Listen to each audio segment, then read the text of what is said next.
کہ خراب یثرب خروج الملحمۃ الکبریٰ.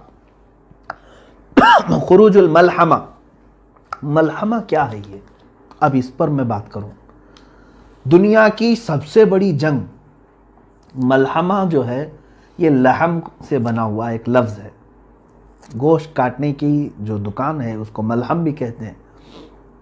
ملحمہ، اس میں گوشت کے ٹکڑے ٹکڑے ہو جائیں گے، جس کی وجہ سے اس کو بہت بڑی ملحمۃ الکبریٰ، یعنی اللہ کے حبیب صلی اللہ تعالیٰ علیہ وسلم نے یہ فرمایا خراب یثرب خروج الملحمہ. ملحمہ کیا ہے؟ ایک بہت بڑی جنگ ہے. دوسری حدیثوں سے اس کے متعلق جو تائید ملتی ہے، ایک حدیث میں یہ بھی میرے آقا صلی اللہ تعالیٰ علیہ وسلم نے فرمایا تم قیامت اس وقت تک نہیں آئے گی جب تک کہ رومیوں کے ساتھ تم آماق میں یا دابق میں نہ اتر جاؤ. یہ دو جگہوں کے نام میں بتا رہا ہوں، مرج دابق اور آماق یہ لفظ آئے ہیں. اور ایک حدیث میں ہے حضور صلی اللہ تعالیٰ علیہ وسلم نے فرمایا ملحمۃ الکبریٰ ہوگی، سب سے بڑی جنگ ہوگی مسلمانوں میں اور عیسائیوں میں، اور یہ غوطہ میں ہوگی جو دمشق کا ایک علاقہ ہے. غوطہ حدیث میں لفظ بھی آیا ہے. مسلمانوں کا مرکز غوطہ ہوگا. اس وقت تمام مسلمان وہاں جمع ہوں گے دمشق میں، غوطہ. اور جو جنگ ہوگی وہ علاقہ ہے مرج دابق جو حلب کے قریب ہے. ایک بہت بڑا میدان ہے، اب بھی موجود ہے، جس کو آج انگلش میں ایلیپو کہتے ہیں، وہ حلب ہے. حلب کے قریب میں یہ علاقہ موجود ہے. اب ملک شام کی حیثیت کو بھی آپ سمجھ لیں. قیامت کی نشانیوں میں اللہ کے حبیب صلی اللہ علیہ وسلم نے یہ بھی فرمایا کہ جو مومن ہوں گے وہ سب ملک شام کی طرف ہجرت کر جائیں گے. سب کس طرف جائیں گے؟ ملک شام کی طرف، جس کو سیریا کہتے ہیں، اور عربی میں کچھ لوگ سوریا کہتے ہیں. سیریا کی طرف سب لوگ چلے جائیں گے. آج آپ یہ سوچ رہے ہوں گے کہ سیریا چھوڑ کر کے لوگ جا رہے ہیں، اور ایسے حالات میں آپ کہہ رہے ہیں کہ سارے لوگ سیریا میں آئیں گے. چاہے پورا سیریا آج خالی ہو جائے پھر بھی مجھے میرے آقا صلی اللہ علیہ وسلم کی حدیث پر یقین ہے. میرے آقا نے فرمایا کہ پورے مومنین ہجرت کریں گے تو ضرور وہ ہجرت کریں گے. آج یا کل تمام مومنین وہ جمع ہوں گے، کیونکہ شام جو ہے ارض حشر و نشر ہے. یعنی قیامت کا میدان ملک شام کو بنایا جائے گا. یہ بھی حدیث پاک میں ہے. قیامت کا میدان کہاں ہوگا؟ ملک شام کو بنایا جائے گا، اور تمام مومنین ملک شام کی طرف ہجرت کر کے جائیں گے. اب یہ جو ملحمۃ الکبریٰ ہے، سب سے بڑی جنگ، کتنے لوگوں کے مقابل میں آپ کھڑے ہوں گے جانتے ہیں آپ؟ ایک حدیث میں ہے اللہ کے حبیب صلی اللہ تعالیٰ علیہ وسلم نے فرمایا اس وقت رومی، پہلے سے حالات اگر میں بتاؤں تو یہ ہے کہ میرے آقا صلی اللہ علیہ وسلم نے فرمایا تم اور عیسائی، یعنی تم اور مسلمان اور رومی عیسائی صلح کے ساتھ چل رہے ہوں گے، یعنی ایک دوسرے کے ساتھ صلح کر کے ساتھ ساتھ چل رہے ہوں گے، اور ان دونوں کا جو دشمن ہوگا اس سے لڑ رہے ہوں گے. کئی سالوں تک یہ بات چلے گی. عیسائیوں کا بھی جو دشمن ہے اور مسلمانوں کا بھی جو دشمن ہے، ہو سکتا ہے وہ یہودی ہوں، اینٹی کرائسٹ جن کو کہا جاتا ہے، وہ لوگ ہوں، ان کے ساتھ لڑ رہے ہوں گے. اس کے بعد ایک دن ایسا ہوگا کہ ایک عیسائی رومی وہ صلیب توڑ دے گا اور بدعہدی کریں گے. اس صلح میں وہ لوگ صلح کو توڑ کر کے بد شکنی کریں گے، تو پھر مسلمانوں اور عیسائیوں میں ایک بہت بڑی جنگ ہوگی. اس وقت سارے عیسائی جو جمع ہوں گے 80 جھنڈوں تلے وہ لوگ جمع ہوں گے. کتنے؟ 80 جھنڈے. ہر جھنڈے کے تحت، ہر جھنڈے کے نیچے 12,000 لوگ ہوں گے. اس اعتبار سے تقریباً کتنے ہو گئے؟ 9,60,000 کے قریب. 9,60,000 کی فوج ایک طرف ہوگی. یوں سمجھ لیں کہ مومنین کے مخالفت میں، مسلمانوں کے مخالفت میں پورا کفر جمع ہو جائے گا. اس میں جہاں جہاں یہ لوگ ہوں گے سب کو جمع کر لیں گے. یہی ملحمۃ الکبریٰ ہے، سب سے بڑی جنگ ہے. اور اس جنگ میں مسلمان کس طرح ہوں گے؟ بعض حضرات نے کہا کہ وہ امام مہدی کی قیادت میں لڑیں گے، لیکن حدیثوں میں ایسا لفظ تو ہے نہیں۔ ہو سکتا ہے کہ امام مہدی کے بغیر بھی لڑیں۔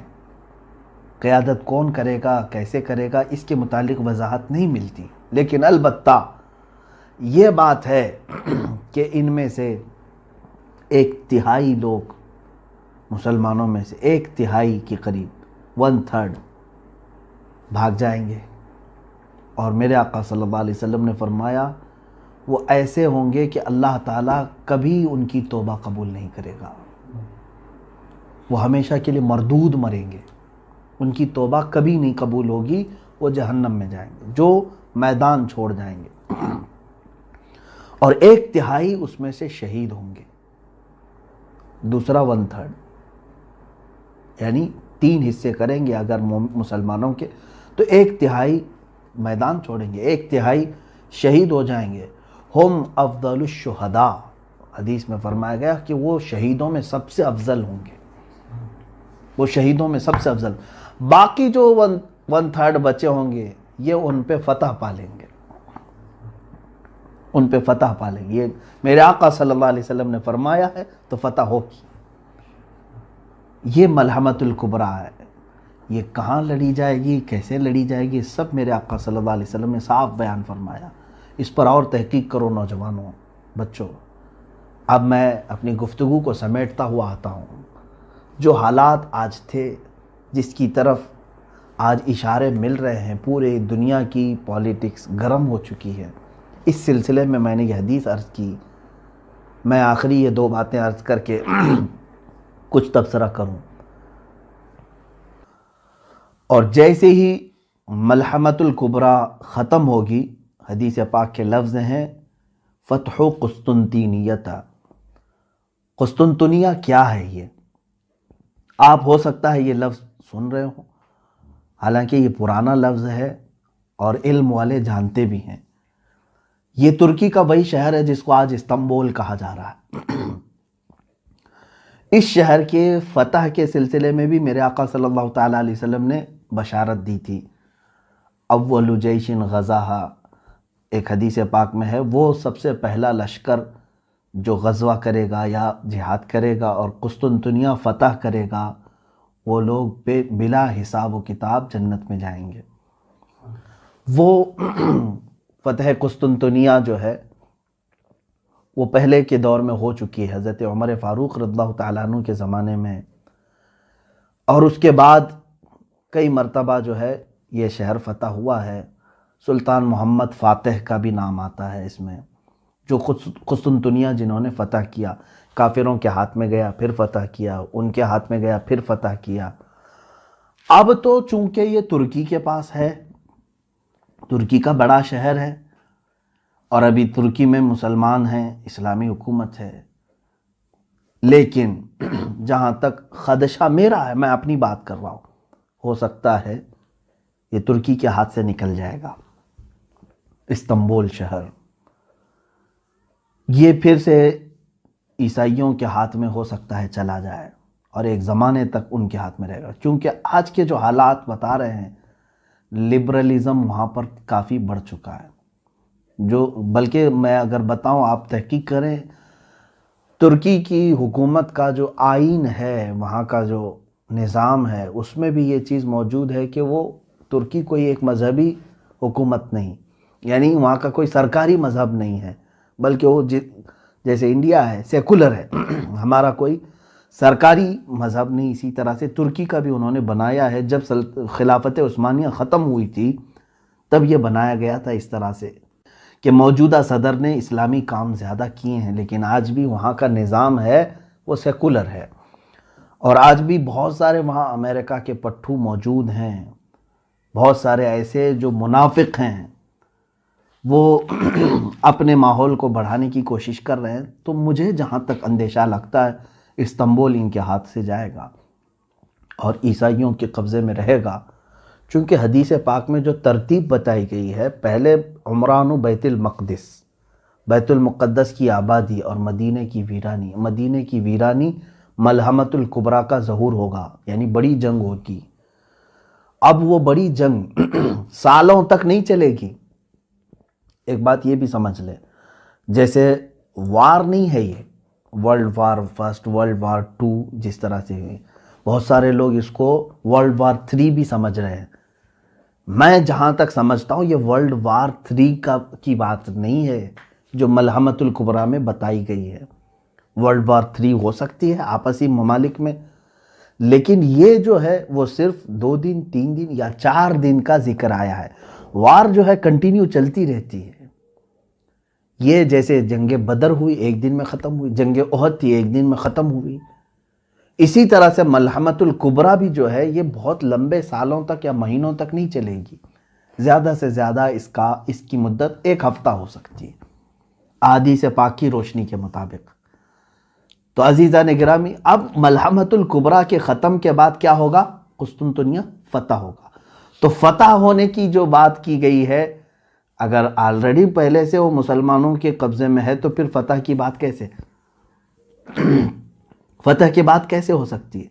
اور فتح قسطنطنیہ سے مراد اگر پہلے والی فتح جو حضرت عمر کے زمانے میں ہوئی یا سلطان محمد فاتح کے زمانے میں ہوئی، تو پھر یہ بھی ماننا پڑے گا کہ اس سے پہلے ملحمۃ الکبریٰ ہو چکی ہے، اس سے پہلے مدینہ ویران ہو چکا ہے، اس سے پہلے بیت المقدس کی یہ ساری ترتیب الٹ جائے گی۔ تو اسی لیے میں نے کہا کہ ہو سکتا ہے استنبول شہر آج یعنی عیسائیوں کے قبضے میں چلا جائے، پھر فتح ہوگا، اور وہ فتح کیسے ہوگی؟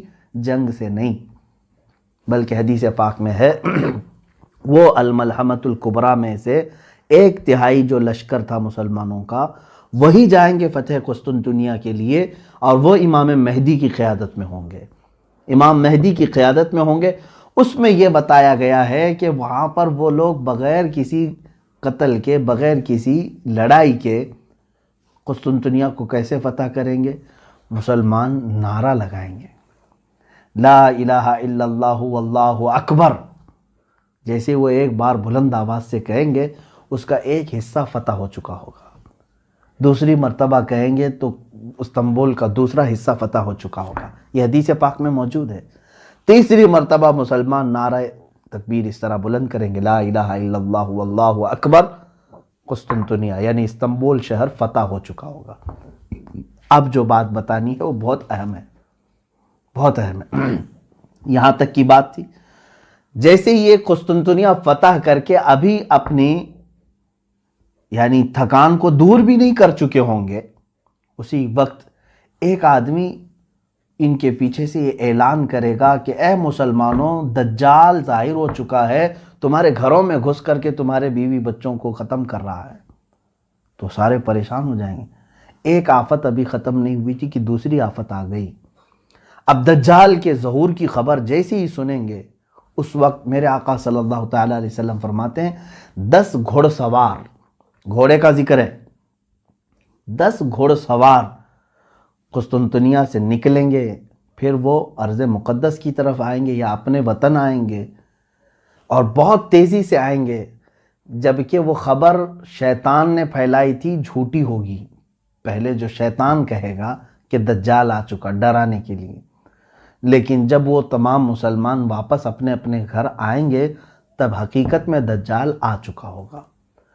اب سنیں، بڑی بات ہے، اللہ کے نبی صلی اللہ علیہ وسلم نے فرمایا میں ان میں سے ہر گھوڑ سوار کو جانتا ہوں، اس کا نام بھی، اس کے باپ کا بھی نام، اور اس کے گھوڑوں کے رنگ بھی جانتا ہوں۔ یہ رسول کریم صلی اللہ علیہ وسلم نے فرمایا۔ اس کا مطلب مجھے یہ بھی لگتا ہے کہ گھوڑ سواری قیامت تک ختم نہیں ہوگی، یا ایک حدیث پاک میں یہ بھی ملتا ہے کہ لوگ اپنے پرانے ہتھیار کی طرف واپس آ جائیں گے، پرانے ہتھیار کی طرف واپس آ جائیں گے، یہ حدیث پاک میں ملتا ہے۔ ظاہر سی بات ہے آج کے دور میں ہم سائیکل اور موٹر سائیکل پر چلنا نہیں چاہ رہے ہیں، رفتار اتنی تیز ہو چکی ہے، ہم جو ہے اب کاروں میں، اور کاروں سے زیادہ اب اور تیز ہم دیکھنا چاہ رہے ہیں، بلٹ ٹرین آ چکی ہے، اس سے زیادہ تیز ہم تو ایروپلین دیکھ چکے ہیں، راکٹ دیکھ چکے ہیں۔ اتنی تیزی کے زمانے میں پھر گھوڑے کا تصور کیسے؟ گھوڑا کیوں استعمال کرے گا کوئی؟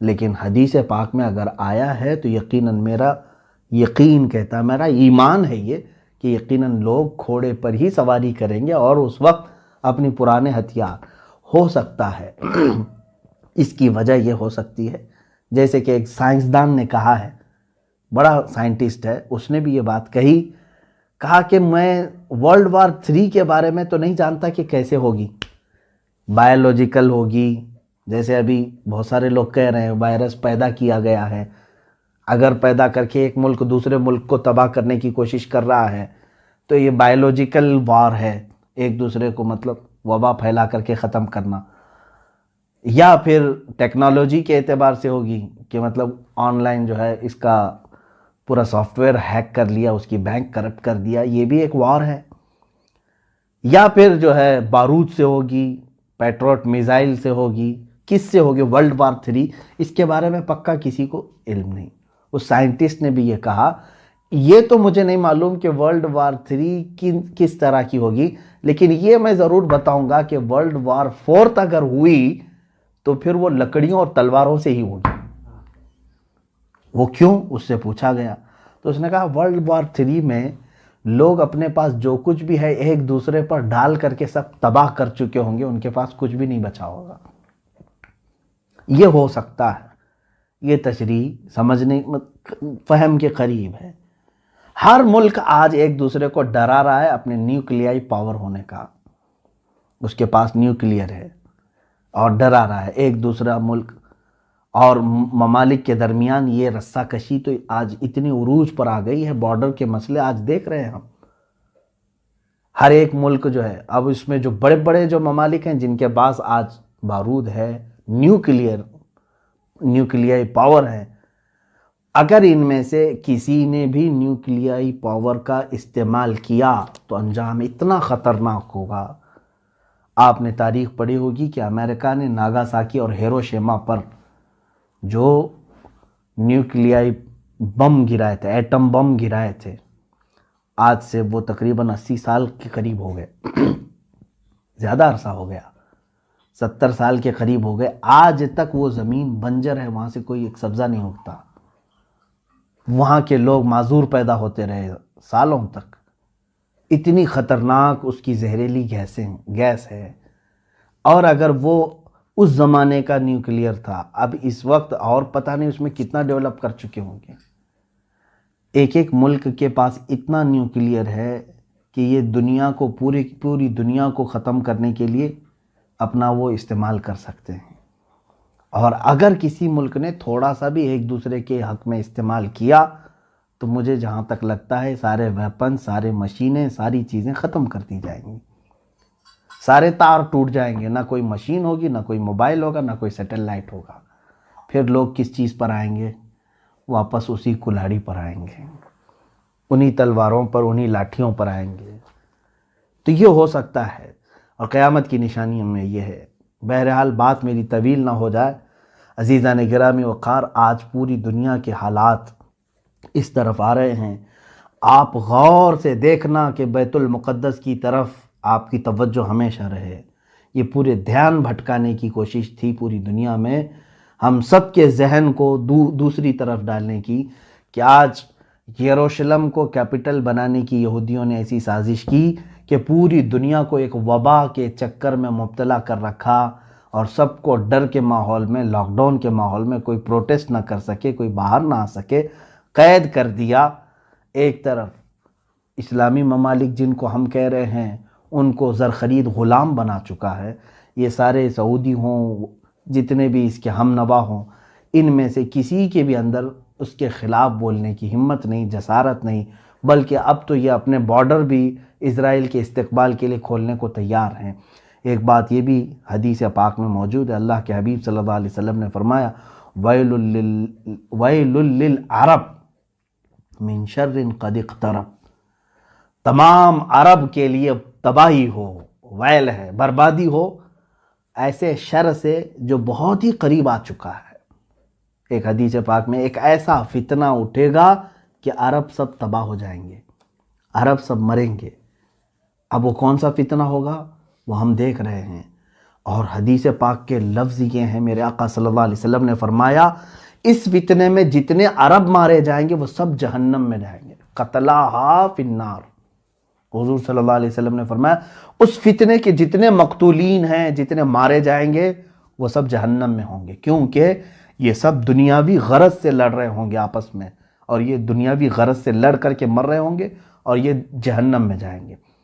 ہو سکتا ہے یہ وہی زمانہ ہے جس میں عرب تباہی کی طرف جائیں گے، ان کی تباہی قریب ہے۔ اور میں نے ایک حدیث پاک اس سے قبل بھی آپ کے سامنے رکھی تھی۔ اللہ کے حبیب صلی اللہ تعالیٰ علیہ وسلم نے فرمایا ایک بادشاہ ہے ہوگا، اس کے مرنے کے بعد اس کی گدی کو، اس کے تخت کو حاصل کرنے کے لیے 3 لوگ لڑیں گے، اور تینوں کو وہ تخت نہیں ملے گا، یہاں تک کہ یہ قتل و خون ریزی عام ہو جائے گی اور یہ تباہی کا ایک دہانا شروع ہوگا۔ آج کے جو وہاں عرب کے بادشاہ کی جو سچویشن ہے وہ ایسی ہی ہے۔ میں یہ ایگزیکٹ نہیں کہہ رہا کہ اسی زمانے کے لیے یہ بات کہی گئی، ہو سکتا ہے اس کے بعد بھی ہوگا، لیکن حالات یہ بتا رہے ہیں کہ اس بادشاہ کے مرنے کے بعد یہاں پر بھی 3 دعوے دار ہیں۔ آلریڈی 2 کراؤن پرنسز کو ان لوگوں نے 2 کراؤن پرنس کو انہوں نے ہٹایا، اب تیسرا یہ جو بیٹھا ہوا ہے۔ اب دیکھیں حالات کس کروٹ پر لے جاتے ہیں۔ میں حالات کی طرف لے کر کے آیا، اے مسلمانوں، ان حالات میں بھی میرے آقا صلی اللہ تعالیٰ علیہ وسلم نے ہماری دستگیری فرمائی ہے، ہماری رہنمائی فرمائی ہے۔ افسوس ہے اس وقت جو ہے ہمارے بچے گیم میں مبتلا ہیں، ٹک ٹاک میں مبتلا ہیں، بہت ساری ایسی خرافات اور واہیات میں مبتلا ہیں، پوری رات پورا دن اس طرح کی فحاشیت میں مبتلا ہیں، تو ہمیں معلوم نہیں کہ دنیا کہاں چل چکی اور کون سے پلاننگ ہو چکی ہیں۔ اسی لیے میں بارہا یہ کہتا ہوں کہ اٹھو وہ گر نہ حشر نہ ہوگا پھر کبھی، دوڑو کہ زمانہ چال اپنی چل گیا۔ اے امت محمدیہ کے غیور نوجوانوں، قوت عشق سے ہر پست کو بالا کر دے، دہر میں نام محمد سے اجالا کر دے۔ وآخر دعوانا ان الحمدللہ رب العالمین۔ السلام علیکم ورحمۃ اللہ۔